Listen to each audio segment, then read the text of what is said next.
хараахан бүтээгүй байна те. Ямар шалтгааны улмаас тэгээ өнөөдөр бас ямар шийдвэр гарна гэж харж байна. За өнөөдөр бол одоо иргэн зураг ногоон намын жирийн гишүүд анх шатны байгууллага, дунд шатны байгууллагаас ирсэн төлөөлөл тэдний шаардлагын дагуу бид хангарч өгөрөөсөө бас зохион байгуулад намын онц хурлыг зохион байгуулаад явуулж байна.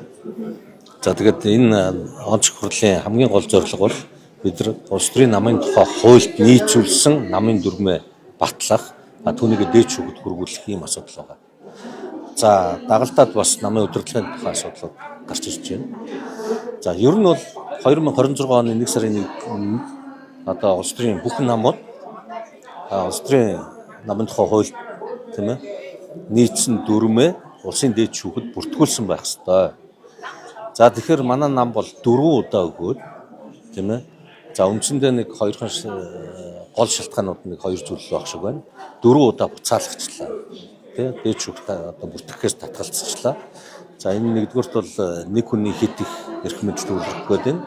Хоёрдугаар таахан болон дунд шат гэдэг юм уу те намын удирдлагыг сонгохдоо сонгох эрхийг хязгаарлаад байна гэдэг ийм бол үндсэн гол агуулга яваад байна. За үүнийгээ засаач хийгээд одоо эхний 2 шаардлага. Тас болоод намын даргыг хасах тухай асуудлыг бол нийт гишүүд дэмжлээ. Тэгэхээр ер нь цаашдын намын даргын асуудал бол өнөөдөртөө шийдэгдэх юм уу? За дүрмийн хугацааг бол та бүхэн хизээ хүргүүлээд шийдвэр гаргах. Дотоод арчлал нэлээдгүй өндөртэй гэж харагдаад байдаг л да. Тэгээ зарим гишүүд бол